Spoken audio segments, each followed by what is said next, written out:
Jackie Chan jumped, not on a movie set, not for applause. He jumped because there was no other way. A 6-year-old boy, left behind in a strange city, alone, with only a wooden floor beneath him and the harsh voice of his master above. Jackie was born Chan Kong Sang on April 7, 1954, in Hong Kong. His parents were refugees who fled China, seeking a safe life. But safety came with a price. They could not care for him. So they made a decision that would shape Jackie forever. They left him at the Dragon Sky Academy, a school for young performers. The academy was nothing like a school. It was a world ruled by fear, discipline, and pain. Children woke before sunrise, their bodies aching from endless exercises. They trained in acrobatics, martial arts, singing, and dancing. Mistakes were punished with sticks and handstands. Crying was forbidden. Laughter was rare. Love was absent. Jackie quickly learned a harsh truth. He could rely on no one. His heart ached for his parents, but he knew that waiting for them was useless. His life became a series of physical challenges. Hours of stretching, falling, climbing poles, and memorizing routines filled his days. Every wrong move brought pain, every success a fleeting relief. Yet Jackie was different.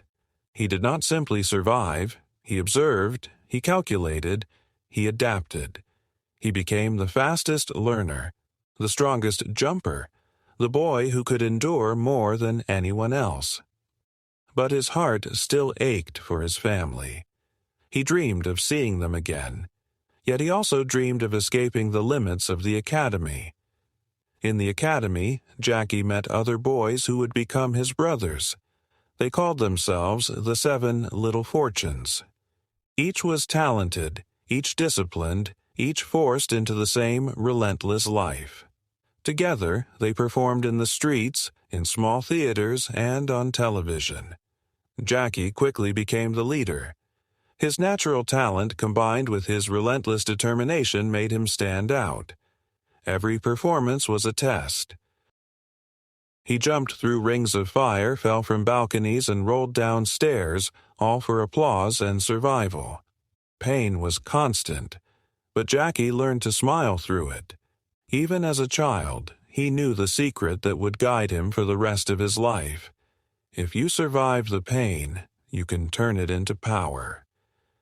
By age 10, Jackie had no toys, no friends outside the academy, and no warmth from parents. All he had was his body, his mind, and his dream, to make the world see him. And though life was harsh, it was also shaping him for something greater than anyone could imagine. The academy, the discipline, and the loneliness created a foundation. Jackie was learning lessons no ordinary child could. Pain taught him control. Repetition taught him precision. Fear taught him courage. And in those dark years, Jackie discovered something remarkable.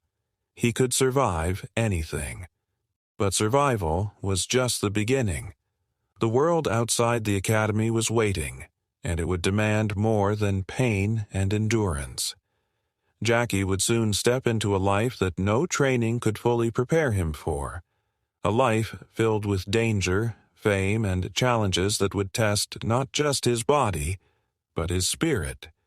And it all began with one jump, one fall, and a 6-year-old boy who refused to break. Jackie ran across the dusty street, a fake sword in his hand. Not for fun, not for play, for his first film. Every fall, every kick, every scream would decide if he survived as a stuntman in Hong Kong cinema. After 10 years at the Dragon Sky Academy, Jackie was no longer a boy. He was a machine of training and discipline. But the real world was different. The streets were crowded with hundreds of young men trying to break into movies. Nobody cared about his skills. Nobody cared about his pain. Jackie started at the very bottom. He was an extra, sometimes a bandit, sometimes a bodyguard, often just a man who gets hit and falls down. The roles were small, the pay low, and the risks enormous. Producers gave him no protection. Directors gave him no instructions. All Jackie had was his body, his training, and the courage to follow orders. Jump from the balcony, roll down the stairs, crash through a table, fall flat, take the blow, keep moving. Pain became familiar. Bruises, cuts, broken bones, they were part of every day. Once a fall nearly broke his neck. Another time he lost teeth during a fight scene. He did not complain. He did not cry. He only remembered one thought: if I do this better than anyone, someday they will see me. Jackie's performances caught the eyes of some directors, but even then, fame was slow to arrive. Every successful scene was followed by months of obscurity. People called him crazy. Others said he was too funny, too clumsy, too small, too different to be a hero. Even with rejection, Jackie did not stop. He trained every day, studying other actors, practicing new stunts, learning how to show emotions in his face, how to make people laugh and care about a fight scene. Every injury became a lesson. Every failure became a step forward. By the mid-1970s, Jackie was no longer just a student of pain. He was beginning to invent a style that combined martial arts, comedy, and incredible stunts. He would fall, hit, spin, and still make the audience laugh. He was creating a new kind of hero, real, human, and entertaining. Jackie also learned teamwork. The Seven Little Fortunes became his brothers on screen. Together they performed complex routines, supported each other during dangerous stunts, and helped each other survive the harsh world of Hong Kong cinema. Slowly, his reputation grew. Audiences began to recognize him, even if his name was not yet known internationally. He was the young man who risked everything to entertain, the boy who turned his pain into art, the performer who made every fall look effortless and exciting. And then came a turning point. Jackie was hired for a small role in Enter the Dragon, a film starring Bruce Lee. One scene required Jackie to run and be hit hard by Bruce Lee. 1 second of action, one moment that would change everything. The hit was strong, and Jackie fell hard. But instead of anger or dismissal, Bruce Lee helped him up. "Are you okay?" he asked. It was a small gesture, but it meant the world to Jackie. For the first time, someone important had noticed him. Someone believed in his potential. That single moment gave Jackie hope. If Bruce Lee could become a legend, maybe he could too. But Jackie knew he could never copy Bruce. Bruce was serious, perfect, precise. Jackie? He was messy, clumsy, funny, human. From that day, Jackie made a promise to himself. I will create my own way. I will make the audience laugh, cry, and hold their breath. I will risk everything, but I will be me. By the end of the 1970s, Jackie had endured years of pain, rejection, and obscurity. But he had also built the foundation of a legendary career, a foundation made of discipline, courage, and creativity. And soon the world would see that Jackie Chan was not just another stuntman. He was a revolution in motion, a new kind of hero that no one could ignore. Jackie ran across the crowded film set, leaping from a high balcony. The lights were bright, the cameras rolling, and the crew holding their breath. If he fell wrong, he could break bones. But Jackie did not think about fear. He thought only of the audience. By the early 1980s, Jackie Chan was no longer an unknown extra. He had survived years of pain, training, and failure. Now he was ready to create something new. He combined martial arts, comedy, and real-life stunts into a style that no one had ever seen before. Jackie's first big breakthrough was Snake in the Eagle's Shadow. He played a weak, clumsy young man learning kung fu in a strange, humorous way. For the first time, Jackie could mix action with laughter. The audience loved it. His style was different from Bruce Lee's. He was not perfect, not serious, not flawless. He was human. After that came Drunken Master, a film that showed Jackie's incredible skill in acrobatics, martial arts, and comedy. He performed stunts that most actors would never dare. He slid across floors, fell from high places, and turned every movement into a spectacle. His pain became entertainment. His failures became triumph. Even when filming, Jackie pushed limits. He rarely used stunt doubles. He broke bones, sprained ankles, and hit his head many times. Once, he jumped from a clock tower and hurt his head badly. Another time, he fell from a pole while performing a dangerous stunt. Pain was constant, but Jackie smiled through it all. He wanted the audience to feel real excitement. Jackie's films became hits across Asia. People could not stop talking about him. They laughed, cheered, and were amazed at his courage. He was creating a legend, not by following others, but by doing something completely new. But success in Hong Kong was only the beginning. Jackie dreamed bigger. He wanted the world to know him. He wanted Hollywood. He wanted to show the world the style he had created with years of sweat, pain, and imagination. Yet Hollywood was a different world. In 1980, Jackie received his first American film offer. It was The Big Brawl, and the producers wanted him to be the next Bruce Lee. Jackie tried to explain his style: fast, funny, unpredictable. The director did not listen. He wanted Jackie to fight like Bruce Lee, serious, precise, and rigid. When the film was released, it failed. Audiences did not understand Jackie. Critics compared him to Bruce Lee and said he was not serious enough. Jackie felt embarrassed. He had left Hong Kong, only to be rejected in the country he dreamed of conquering. But Jackie did not give up. He returned to Hong Kong, trained harder, and continued making films that combined danger, humor, and heart. He learned from every mistake and every failure. Every bruise and broken bone taught him how to make his stunts safer, funnier, and more exciting. By the mid-1980s, Jackie's style was fully formed. Movies like Police Story and Project A pushed the limits of what audiences had ever seen. He slid down poles, jumped from buildings, and choreographed fights that were both thrilling and hilarious. Jackie became a superstar in Asia, a name people cheered wherever he went. But his dream was still far away. Hollywood had rejected him. Audiences outside Asia did not know his name. Jackie knew that if he wanted to conquer the world, he had to take his vision abroad. And he was ready.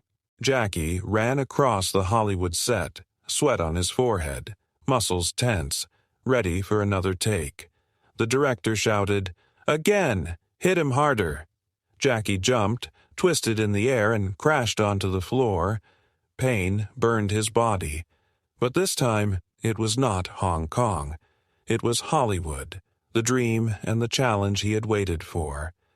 By the late 1980s, Jackie Chan was a legend in Asia.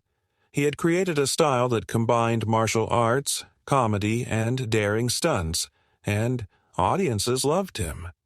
But the biggest stage in the world was the United States, and Jackie wanted to show everyone what he could do.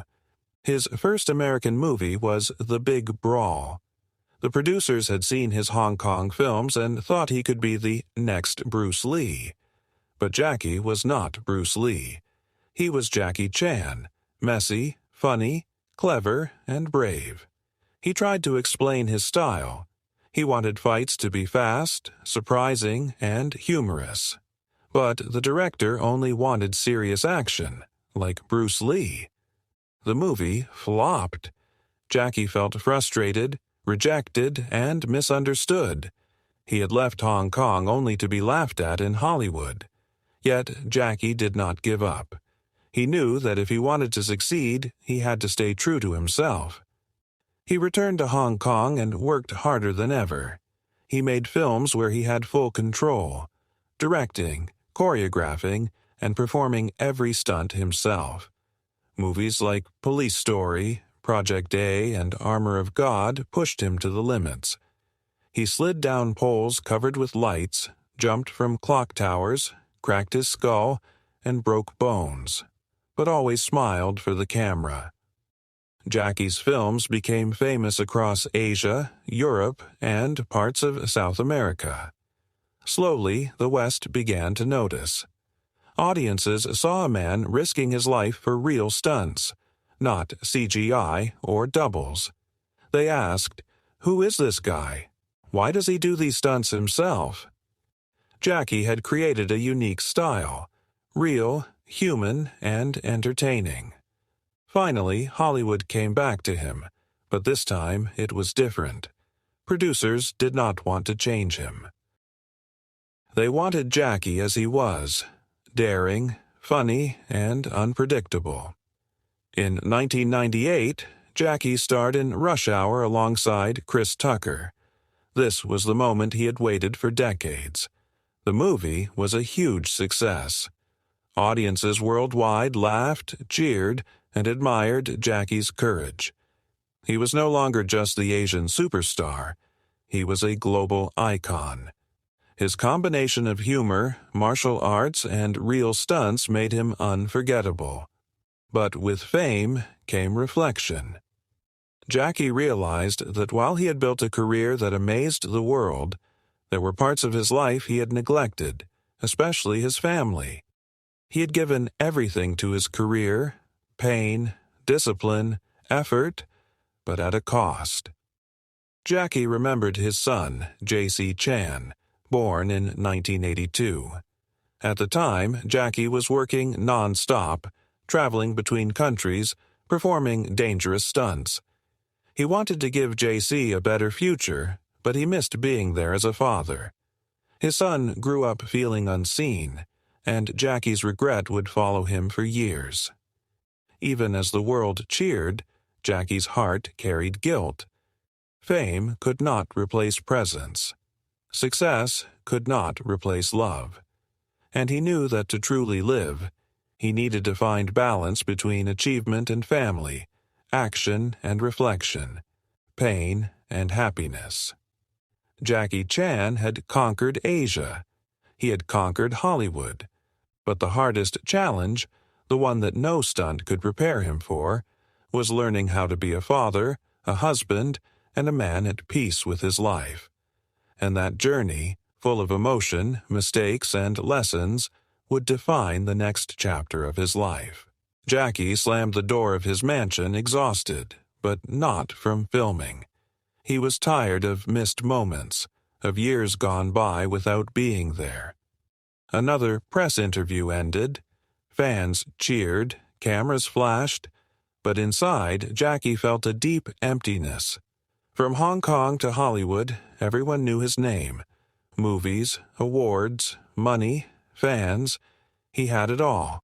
But Jackie realized that success alone could not fill the gaps in his heart. He thought about his son, J.C. Chan, born in 1982. Jackie had been 28, working non-stop on films, jumping from buildings, crashing through windows, risking his life to build a future. He wanted to give J.C. everything, money, opportunities, gifts, but what J.C. wanted most was his father. Jackie remembered missed birthdays, school events, and quiet moments that never happened. When J.C. grew older, he struggled under the pressure of being Jackie Chan's son. He wanted to sing, to act, to create, but he was constantly compared to his father.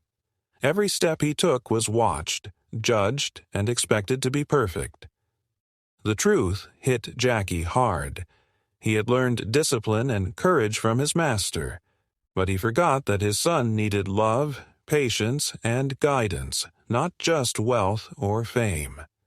At one point, JC made a serious mistake and faced legal trouble. Jackie felt ashamed. He publicly admitted his failure as a father, saying, "I gave him everything except myself. I failed when it mattered most." It was a lesson Jackie could not ignore. Fame, money, and accolades were meaningless if you lost the people you loved. Jackie began to reflect on his life. His childhood in the academy, the endless training, the stunts, the pain, the laughter, the applause. All of it had shaped him, but at a cost. He realized that true success is not only about what you achieve, but also about how you care for others, how you love, and how you give presents, not just gifts. Jackie spent his 50s and 60s trying to repair these gaps.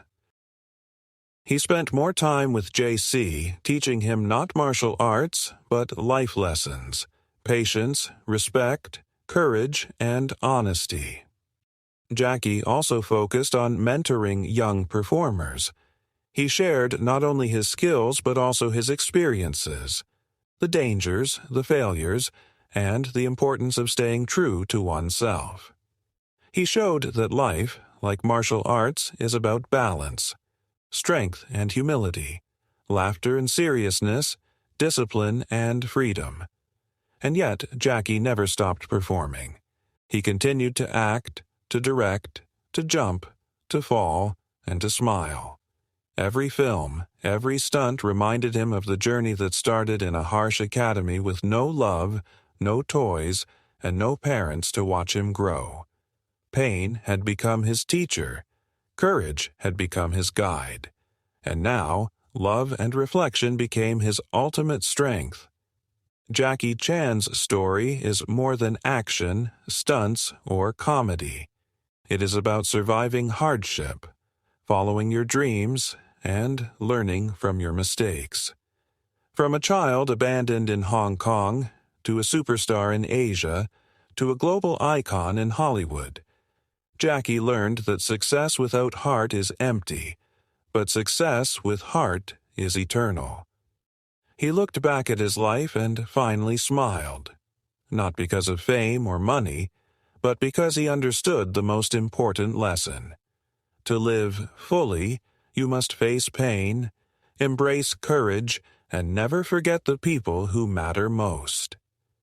And that is the story of Jackie Chan, the boy who endured, the man who entertained, and the father who learned that love and presence are the greatest achievements of all.